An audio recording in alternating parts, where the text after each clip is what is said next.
You know, when we talk about antisocial personality disorder or sociopathy, we're talking about one of the toughest nuts to crack in psychology. But what if we've been looking at it all wrong? There's this really fascinating new theory that completely reframes the whole thing. It gives us a brand new way to understand what some have called the predator's code. And that brings us to the big question, right? Is a person with sociopathy just broken somehow? Or are they built on a totally different, almost predatory operating system? Instead of just a list of bad things they do, what if we're actually looking at a whole different kind of psychological machine, one that runs on a completely predatory logic? So that's where this new idea, the Ouroboros framework, comes in. And it's a big shift. Instead of just a checklist of symptoms, this theory says, hey, let's look at personality disorders as entire systems that are just malfunctioning. It's a really powerful lens because it helps us get past what they do and start to understand why they end up causing so much harm. Okay, so before we can really get into what's going wrong, we've got to have a baseline for what's supposed to go right? So let's take a quick look at what this theory says a healthy, properly functioning psychological system actually looks like. The model uses this really cool, ancient symbol, the Ouroboros. You know the one, the snake eating its own tail. It's meant to represent this perfect, self-sustaining loop. A healthy system, a healthy personality, is always taking in new information, processing feedback, and because of that, it's constantly growing and renewing itself. So you can think of it like this. A healthy personality is like a generative engine. Its job is to take the chaos of life and create order.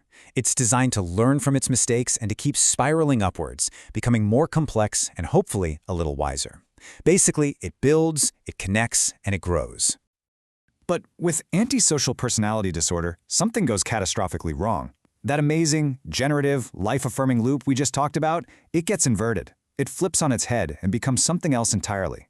It corrupts into what this theory calls the predatory loop. And this single inversion, it creates a completely different reality for the person. And when you put them side by side, the difference is it's night and day. The healthy system generates and grows. The predatory loop, it does the exact opposite. It doesn't create a single thing, it only extracts. It doesn't create balance, it actually thrives on chaos. It doesn't grow, it just consumes. This idea of inversion is absolutely crucial to understanding this.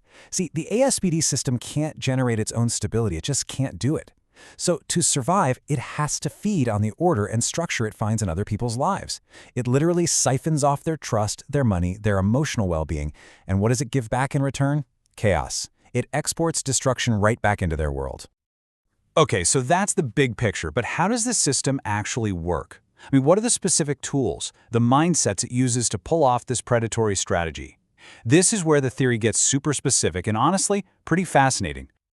To get our heads around the mindset, we're going to borrow a cool thought experiment from physics. It's called Maxwell's demon. So just imagine a tiny little being standing at a gate between two chambers full of gas. All it does is sort molecules. It lets the fast ones go one way and the slow ones go the other. And by doing this, it creates order out of chaos, seemingly for free. Well, the person with ASPD acts just like that demon, but in their social world. They are constantly filtering, constantly sorting people and situations. High-value targets, people with resources, people who are trusting and stable, they get let in. But obligations, consequences, anything that's a threat, pushed away. It's this constant, relentless, predatory sorting of their entire reality. And what's driving all this filtering? It's a core belief system, what the theory calls a zero-sum ontology. Now that sounds complicated, but it's simple. They believe life is a fixed pie. If you get a slice, that means there's one less slice for them, period. The idea of a win-win scenario? It just doesn't exist in their world.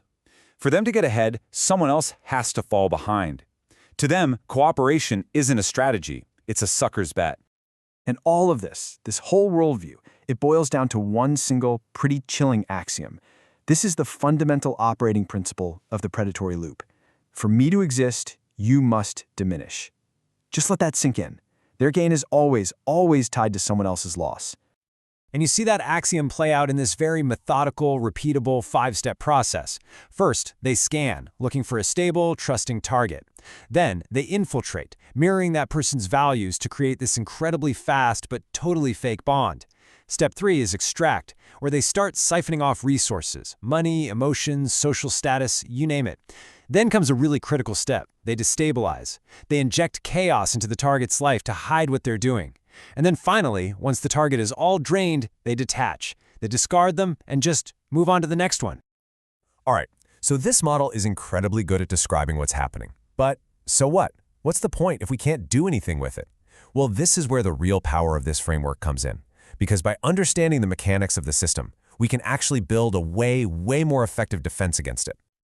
Here's the key takeaway for defense. You do not fight this system on its own terms. You just don't. You don't get sucked into the drama, you don't engage with the arguments, you step back, you understand the machine you're dealing with, and then you deny it the very fuel it needs to run. And what's cool is that this framework gives us specific countermeasures for their specific attacks. So when they try to inject chaos, gaslighting, creating drama, your defense is to become a gray rock. Basically, you make yourself as boring and uninteresting as possible. For their verbal attacks, their blame and insults, there's a fantastic communication method called BIF. And for exploitation, when they break the rules, the response comes from game theory. It's called tit for tat. It's simple. You meet any defection with an immediate, proportional consequence. You just give them back exactly what they give you. Let's zoom in on that BIF technique for a second because it's so useful. It stands for brief, informative, friendly, and firm. You keep it brief because that denies them any ammunition to twist your words.